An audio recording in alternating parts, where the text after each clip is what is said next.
Many of you will recognize this diagram as a cutaway representation of the inner appointments of the Great Pyramid of Giza,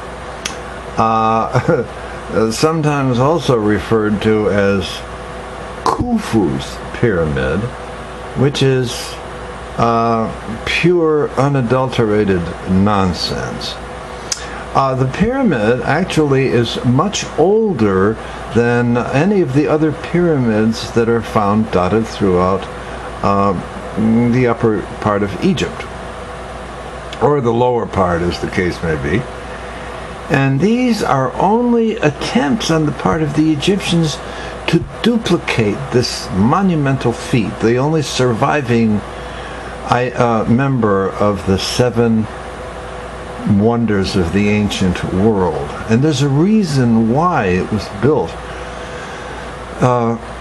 to last. It was so well built and able to and intended to last through all time. At least, well, mankind is still on the earth.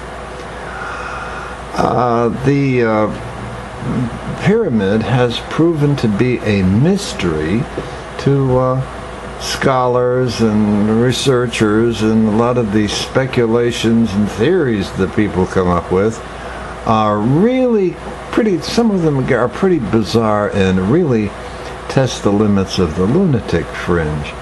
But the truth is really very, very simple, and it is a monument that was left as a message by our lords, the lords of the world, to remind us of a very, very important point that they wished to make, that they wished us to recognize and to never forget.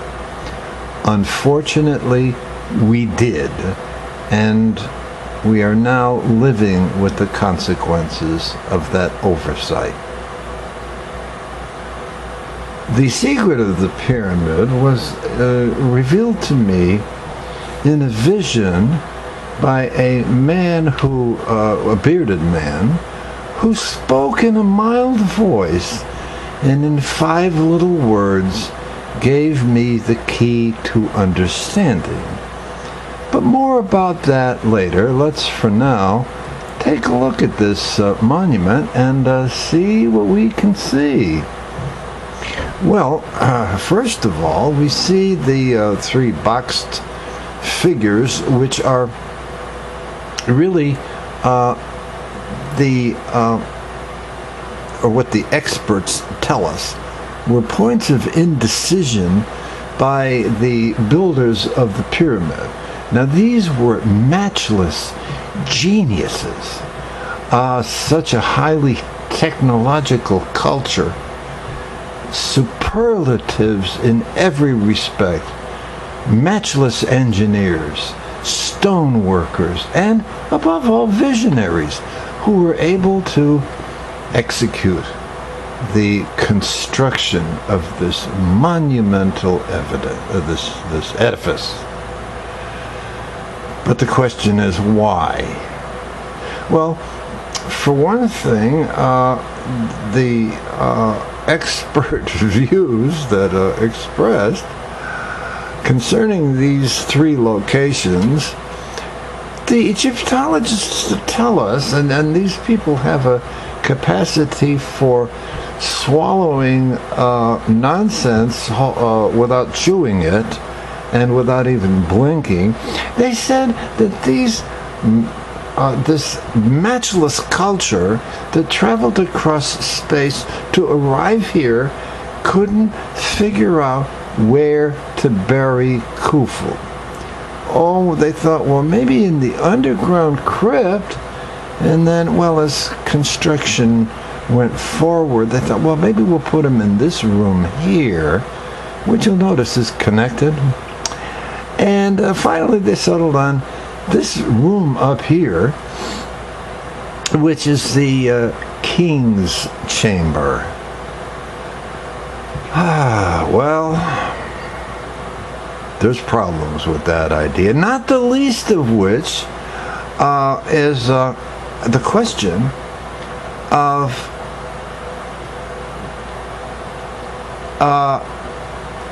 burying or entombing a pharaoh of Egypt in a single undecorated room. Because that's all the king's chamber is. It's a single chamber. It has no grave goods, no paintings on the wall, no blue ceiling studded with painted stars. Not a scrap of evidence to support the idea that it was ever a tomb. Well, it wasn't. And the granite vat located in this room, the only object in the room, was not intended to receive the king's sarcophagus. Now, there are problems with that, and if I should ever, of course it's doubtful and I don't really care, but if I should ever achieve any stature in the scientific community, perhaps in one of the scientific journals, there might appear something called George's Law. I mean, why not? And as a candidate for George's Law, let me propose one that certainly is true, and that is that a sarcophagus is a big piece of furniture. And since the only access to the pyramid was a door here in the north wall that opened onto this descending chamber, which goes all the way down here to the underground crypt, and that this intersection veers off into the ascending passage, which then opens onto the main gallery and subsequently into the King's Chamber, so-called King's Chamber. So, as a corollary to George's Law, let us also observe that a sarcophagus is a pretty solid object, so it doesn't bend, and therefore we have no idea how they would have gotten it around this little angle. And since the passages, both descending and ascending, are only 4 feet by 4 feet, not only would the sarcophagus be too big to fit into the descending passages, but there'd be no room for the men who would be necessary to manhandle it. So, the little dark spot down here is another element that adds to the mystery, or so-called mystery, of the pyramid, because what this represents are a pair of 6-foot granite blocks that block the chamber off altogether. So, now the next bit of work here is or shows these lines here, which are holes that are bored through from the outside walls, north and south, and lead into the interior of the pyramid. This one here appears to be positioned properly. It's right in front of the King's Chamber. There's another one that opens onto the ceiling of the Grand Gallery. And there's even a couple more down here, which, although it's not shown, they also continue out to the outer walls. And these are vents. They're all perfectly round, 3 inches in diameter. And they are ventilation outlets, vents. And we're going to see how important these things are in the final analysis. And over here in this yellow passage is a crude tunnel that was hacked out, and it's a crawl space. And I don't think it comes in here. Some show that this crawl space comes out up here. Either way, it is designed as an access to the upper parts of the pyramid by a group of boys, small, well, not too small, but small boys who had a job to do in the pyramid. Anyway, the secret to the pyramid was given me by this bearded man who appeared in a vision and told me the answer. Gave me the key in a mild voice. 5 little words. But first of all, there's going to have to be a little bit of a background here. And here is a diagram. It's pretty homely, low tech, but it'll serve the purpose. Now, I won't keep you in the dark any longer. The vision I'm referring to was television. And aside from being led most of the time in a semi-conscious state to the library where I find, the Rebel Pharaoh, the book that started this whole Exodus investigation off, and the Atlantis book that strongly suggests what really happened at the Red Sea in the year 1490 BC when the Exodus began. So, and now in this aspect, I was also gifted with a little bit of an offbeat set of interests. One of these was that I used to like to watch public broadcasting shows that were like do-it-yourself, or like the Yankee Workshop, where the fellow goes into a big barn and uses these old hand tools and shows us what they are and how they were used. Norm Abrams, the master cabinet maker and carpenter, building a table or a bookcase or whatever. And finally, this old house. And I just somehow developed a fascination where I love to watch people who really know what they're doing, experts in their field, and watch them work, in other words.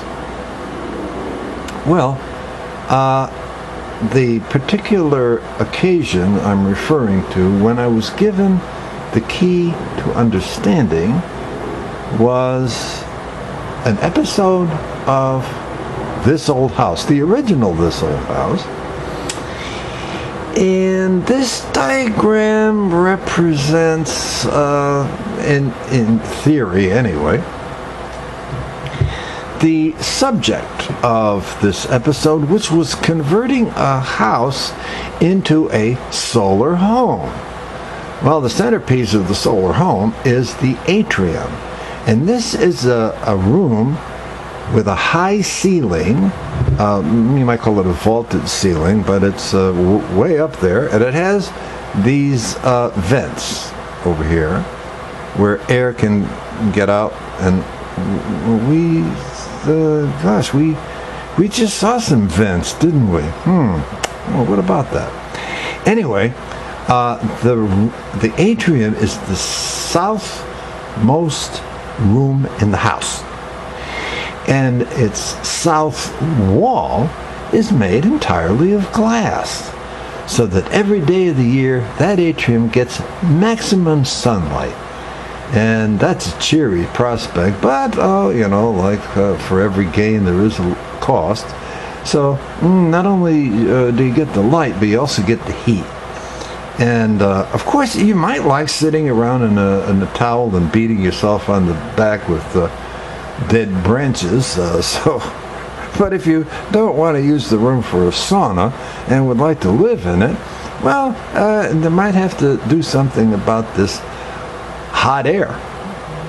Well, fortunately, rising hot air rises, and it'll vent out through these louvers here, and down near the floor will be a partial vacuum, and into this vacuum will be drawn cool air from a register in the wall. Say it's over here. Now, Bob was leading this fellow around and showing him the various appointments of this setup. And when we got around to the other side, you saw a duct that came out through the back of the house and down to a hole in the ground. And as they were sitting next to the hole, Bob pointed down there and he said the magic words, "That is a heat pump." And there it snapped. A heat pump. Now, looking over here, the descending passage going down to the crypt, why, it's a heat pump. And it only took me 20 years to figure it out.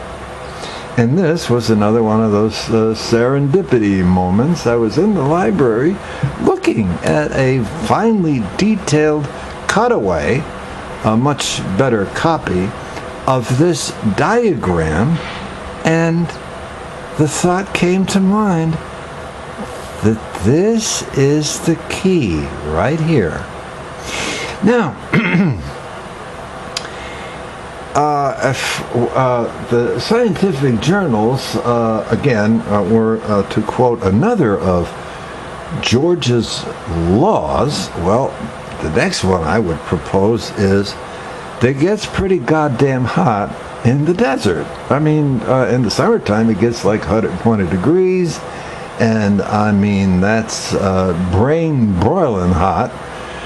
And and it doesn't do it's not too shabby during the daytime, even in the winter months. But that was the problem. And now when we consider that these cut stone blocks that Khufu claims 100,000 men put together in 20 years, and that still stands, it's still accepted as an explanation. But these blocks were so precisely cut and so fitted so closely that you could hardly see the seams separating them. And as they were mostly, except for the granite in here, they were limestone and sandstone. Limestone out here, sandstone in here. And these are very porous rocks. And there's a term in physics which is called the coefficient of linear expansion. Now this usually refers to ferrous materials like iron and steel, and that when heated they have a tendency to expand. Now when it speaks of the coefficient of linear expansion, well then this is usually that if you have a piece of iron, then you heat it up, it gets longer. But the same holds true in 3 dimensions, because these porous stones with lots of air bubbles in them, that's why they were so easily worked with chisels, steel tools, when they are heated, they will also expand by volume. So we can understand that the application of heat, and it's a variable heat because it moves from across the sky, and let's see, I think it would go this way, from east to west, and it would heat up different parts of the pyramid at different times. Now, the effect of the sun, and boy, I'll tell you that Mr. Akhenaten, that pharaoh that introduced the worship of the sun disk Aten, he was really on the button with it, because the sun is the source of all our energy. It's the source that of all life on earth. Without it, we wouldn't be here.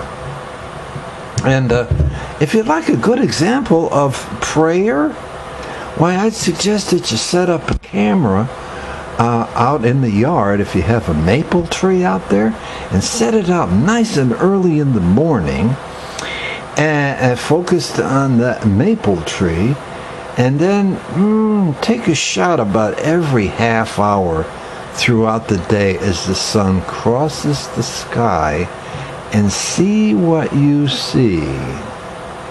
Watch the leaves, because what you will see is that the leaves closest to the sun will turn their faces to it, and as the sun moves across the sky, you will see the leaves folding out like extended hands to absorb the energy from this life-giving sun.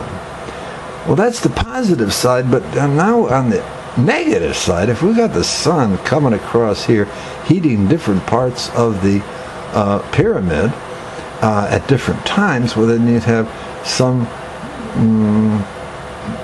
parts that are expanding and some that are cooling, and it would tend to undermine the entire structure. So that's why right from the beginning they had to use a lot of water, because heat was their main enemy in this project. And Herodotus, the ancient Greek historian, when he visited Egypt in the 4th century BC, the shiny surface plates of the sides were still in place. And he reported that even standing several, possibly even 100 yards away, you could still feel the heat radiating from the sides of the pyramid. And if you tried to look at the sides, reflecting the sunlight back, the light was so dazzling that it would probably damage your eyesight. So, what have we got here? Well, the cool air would be drawn up from this underground passage. And the problem with this ascending passage, and why it's blocked off, is because this vat here that was intended to be kept full of a 20% alcohol water mixture in here, in the king's chamber, and this is encased in granite, which is a cold, dense mineral. And it was designed so that the contents of the vat would evaporate, and a stream of cool air would come down through the main gallery. And there's a trough. Look at a picture of the main gallery, and you'll see that it's on 2 levels. There are 2 rails on either side and a depression in a walk space in between. And then from there it would just feed out into this, into the ascending chamber, the stream of cool air. And if anything, the system worked too well, because there wasn't enough suction to draw the air up and out through the door in the north wall. And instead what happened is it turned the corner and started coming down the descending passage and created a vapor lock. How's that? Well, the only answer was to block off the ascending passage, to cut this tunnel so that, through here, so that the cool air could drop through and break through the wall, or the ceiling rather, of the descending chamber and give enough of a draw here to pull the heat out and disperse it, vent it, if you will, through the north wall. Well, what happened here now with the ascending passage blocked off, why the cool air would still come down through here, but now it would double back. And it would still be pretty warm. It would have the warm air up here in the top. And so that's why the vents were drilled through the walls so that the warm air could leach out. So it vented it out. So the interior appointments of the Great Pyramid seem, and it's pretty reasonable, seem to be an air conditioning system. So that looks like it for now, and we'll go back to the regular video.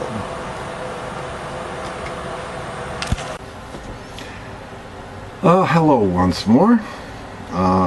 As always, I hope you're in good form today, and it's going to be another beautiful day. It's kind of cold, but well, hey, it's that time of year. So anyway, that's the story about the pyramid, and I'm going to take this opportunity to add some observations. Certainly this makes sense, and you know, like I say, it's stuff that just comes to mind. And like 20 years to put the two clues together, and that you can see where it leads. And what I encourage people to do in research or in mathematics, especially in mathematics, is to glean every scrap of information that we can extract from even the simplest clue. I'm reminded of a time when I was sharing some of this message with another fellow, actually, and we were walking on a strip of sidewalk outside of an elementary school. And as we entered onto the playground, or of course we were on the outside of the fence and saw through, there's the playground. And then another one of these thoughts that just comes out of nowhere occurred to me. And I looked over at the children, because it was recess time, so they were outside in the playground, and they had all the playground equipment there. And I asked the fellow, I said, look at those children. I said, what are they doing? And he looked over and he said, they're playing. And I said, is that all you see them doing? And he looked. And he looked. And he looked, and finally he was getting kind of nervous, and he rounded on me, and he said, "They're playing. What else could they be doing?" And I said, "Well, learning physics, like throwing a ball, well, that's ballistics. Swinging on a swing, that's simple harmonic motion. And as they're climbing up the ladder and sliding down the other side, the chute, that's coefficients of friction. And it's a basic course, work and energy." And he says, "Well, yeah, I hadn't thought of that." So it's just an attempt to help people open their eyes and see what's really there. I think that Egyptologists and some other archaeologists suffer from a handicap. That they are not mathematicians, nor are they engineers, because then they lack the ability to see what is truly there. Like, for instance, the reference to Khufu's pyramid, that 100,000 men labored for 20 years to build this tomb for Pharaoh Khufu. That the Egyptologists passed this message along after swallowing it whole without blinking. They neglect to delve further into the issue and recognize the facts. Well, the pyramid consists of, except for the granite, between 2 million and 2.3 million cut stone, sandstone, and limestone blocks. The lightest one, 2.5 tons. And of course, then you have some of the heavier stuff, like 15 tons or maybe even more, involved in the granite. Anyway, there's a lot of weight there. And, well, to get the truth, let's split the difference. Let's say it's 2,150,000 cut stone blocks, the lightest one being 2.5 tons.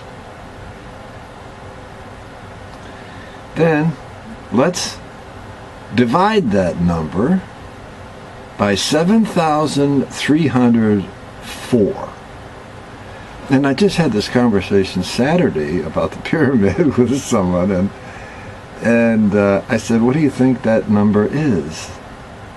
And he was thinking, and he was guessing pretty wrong. So anyway, I said, "Well, okay. It's the number of days in 20 years. So you take 2,150,000 cut stone blocks, the lightest one being 2.5 tons, and divide it by 7,304 days in 20 years, you come up with the astounding figure of 394 cut stone blocks every day, which reduces down to just under 12 blocks an hour, quarried, cut, shaped, trued, smoothed, delivered, and installed every hour?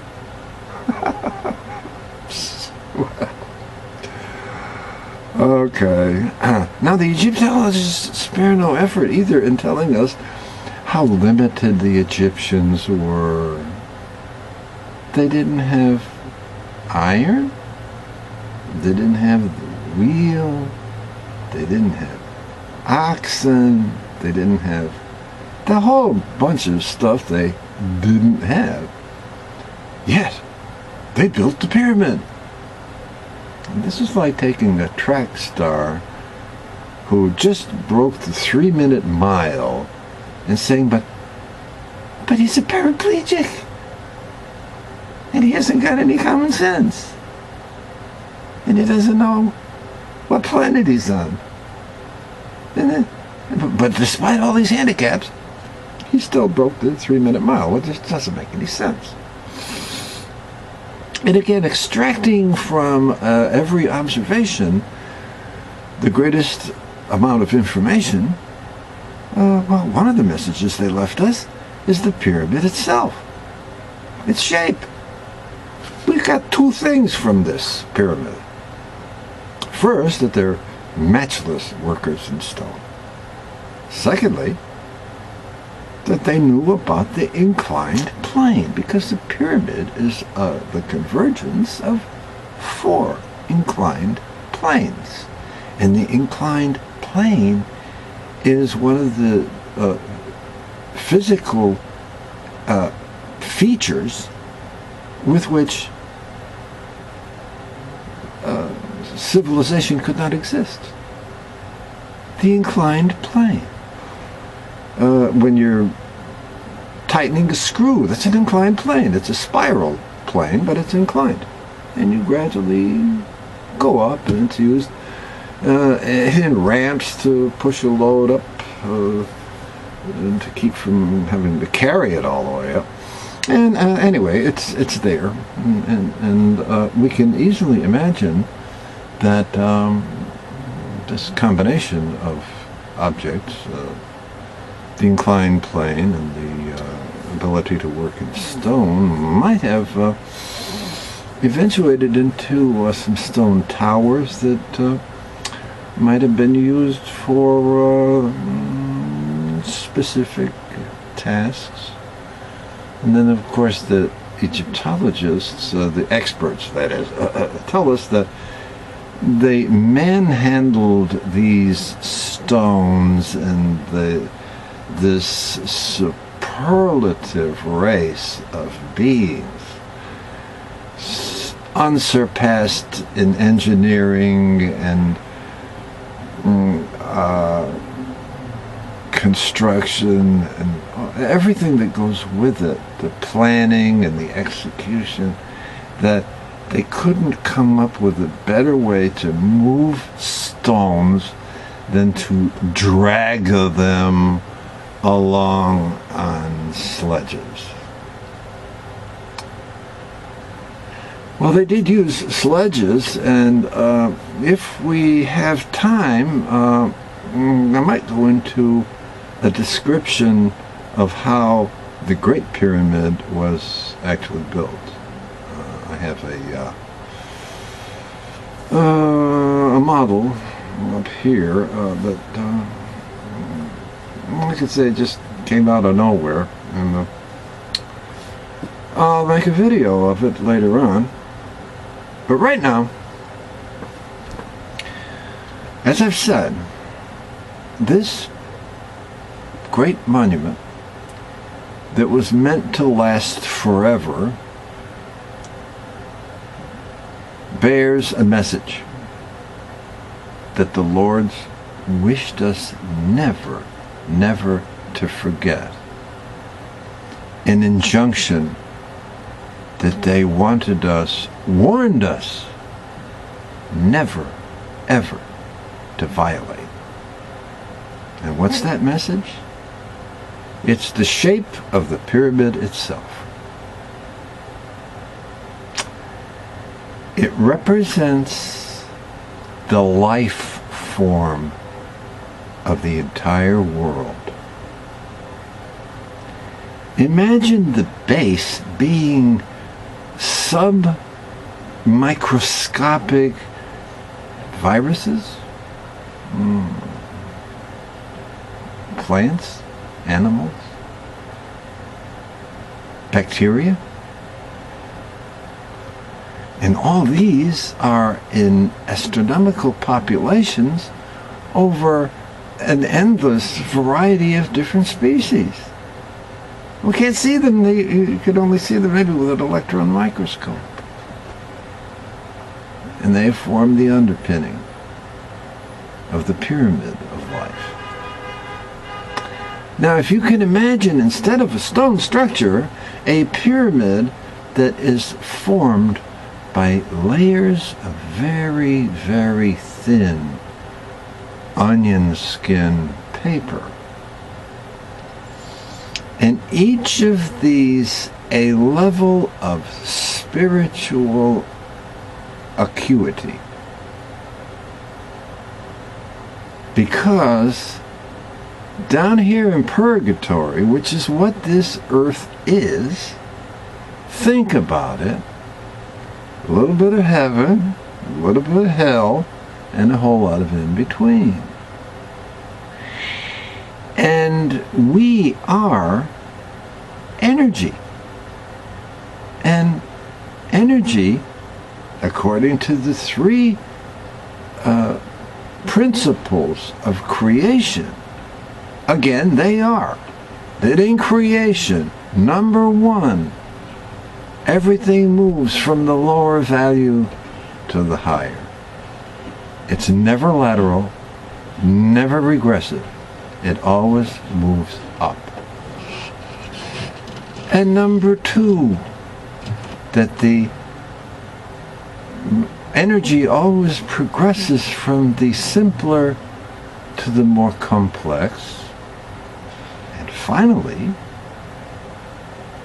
everything in creation proceeds from the less adept to the more efficient. Now, I'm sitting here, I am a bundle of organized energy. Energy cannot be created, it cannot be destroyed. So, what happens after I move on to the next experience? Oh, the body stays here. It's garbage. That's what a dead human body is garbage. You know, why go through all this ceremony, funerals, and wasting good real estate, burying people? Like they're going to rise up again someday? Well, I mean, if you believe that, take a look at the Egyptians. Look at the mummies, all dried up like shoe leather. Oh, but maybe they'll all rise up to the... No, forget it. Forget it. And as we go up the pyramid, this bundle of energy seeking its fulfillment, that like an amoeba, that, well, it's just a cell. It creeps around, it wraps around its food, and it digests it, and it moves. Oh, well, how about this? When the amoeba has fulfilled its entire potential as an amoeba, it dies. And the energy moves up just a little notch and has another role to fulfill. It still has all its amoeba characteristics, but it faces a little more of a challenge. It takes a little more to fulfill itself. And when that happens, it dies. And then it moves up to another level. It still has its inherent characteristics, but now it's on a different plane. Don't bacteria and viruses mutate seemingly overnight? Of course they do. Are insects capable of hatching eggs by the thousands? Sometimes 3 or 4 times in a single day? Of course they are. And then we go up the scale. Each level, a challenge. A little bit more. Sometimes I'm riding a bicycle, and I see a squirrel that's been hit by a car. And I look at it and I say, well, I wonder, this squirrel, it doesn't have to be a squirrel anymore, but where did the spiritual essence go? I mean, of course it can't be destroyed. It doesn't look like it fulfilled itself at the squirrel level. So it's probably going to come back as another squirrel. But a little smarter squirrel. Because it'll have all that experience from before, but it'll be challenged now with the ability or to learn how to cross the street without getting hit by a car. So teach you to look around, make sure there's nothing coming, and then scamper.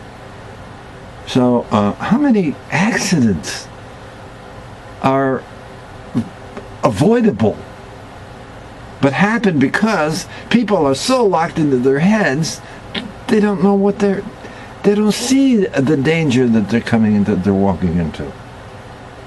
It happens all the time. Pay attention. Stay in the now. Look around, appreciate your world, and try to glean from it every bit of information that you can. Well, as we move up, now we can see the different animal forms that this energy takes. And we see that there are different levels of intelligence. Mice aren't too smart. Rats are smarter. Dogs are smart. Cats are more intelligent. And we can also see that when it comes to vertebrates, mammals, we can see how it's all the same skeletal structure in an elephant, a giraffe, a horse, a human being, but just different proportions. The dog, the only time a dog is flat-footed? It's when he's sitting down. The dog's hind leg, up to that first bend, that long thing, that's his foot. And then inside that pork chop, hind leg, is a little calf, a little lower leg, and a little upper leg, a thigh. And that's how they get around. So the message of the pyramid is not to interfere with the life presence of the earth, not to invade and desecrate the habitats of these animals, because there's another law of creation, and we might call it the law of divine economics. And that is that in creation there is a good for every market and a market for every good. And where a market is lacking, nature provides one. Where the goods are lacking, nature provides for them too. Now imagine humankind evolving from spirits that were gradually, in the old times, gradually allowed to migrate over the course of billions of years from one incremental level to the next as they moved up the life presence, the pyramid of life presence, and gained experience toward fulfillment. Birds along the way, where did we get the idea that we could fly? Do squirrels think about flying? Do horses think about flying? Do elephants think about flying? No. They're perfectly content demonstrating with what they have. Where do we get the idea that we are swimmers and the various characteristics that we demonstrate as human beings? Where did they come from? Was it our experience as birds that gave us the idea of flying? Was it our experience as fish that gave us our propensity for swimming? Just think about it. But what we have done in casting ourselves as the perpetrators and the victims of our own stupidity is we have deforested the planet, we have diverted rivers, we have dammed up rivers, we have spoiled the soil, contaminated the air, polluted the air, contaminated the water, and we've infested the entire planet with our demands as expressed in our infrastructure and our settlements. No wonder the animals are rebelling now. So we didn't respect nature. And because of this reduction in habitat and the consequent reduction in these intermediate life forms, a spiritual a spiritual being reaches a certain level and wants to go higher. But there's no room at the end. There's no next step. So what it does, it just keeps rising until it finds another level in which it may insinuate itself.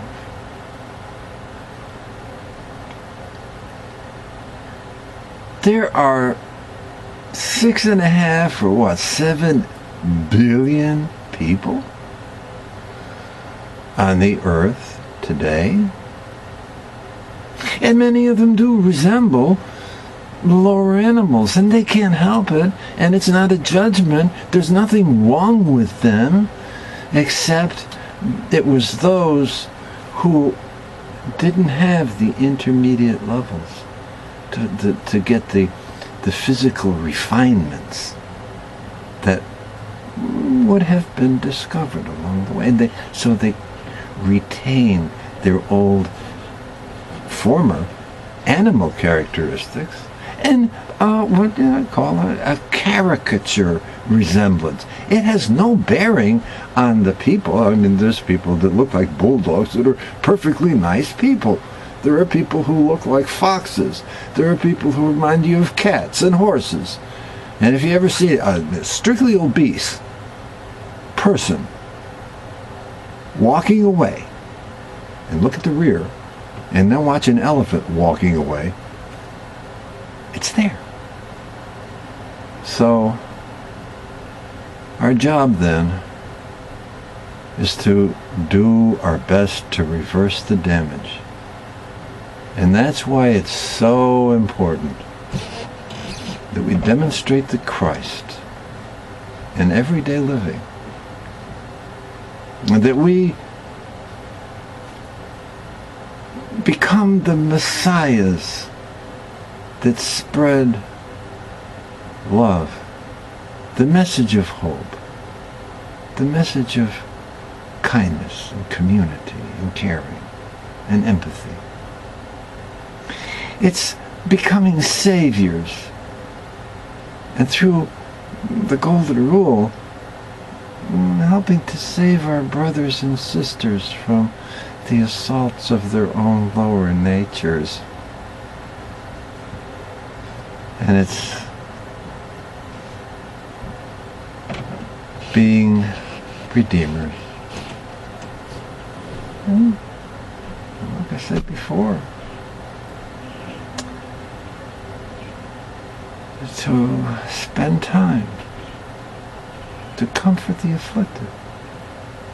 Whether it's a family member, a close friend, a distant relative, a nodding acquaintance, and sometimes a total stranger. I was sitting on a bench in a little park not far away from here, and a black gentleman came up and sat on a bench next to me and started spilling all his grief that he was a drug addict, and he had a family, and he was afraid that he was addicted to the drugs and he wouldn't be able to get off them.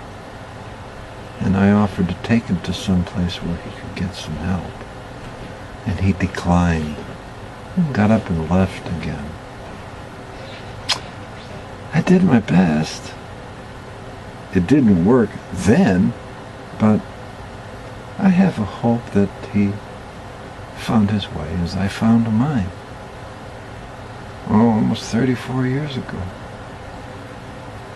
When, in the words of a speaker at an Alcoholics Anonymous convention said on one Sunday morning, he said, "I thought when I stopped drinking that God would open the gates of heaven and let me in. Instead, he opened the gates of hell and let me out."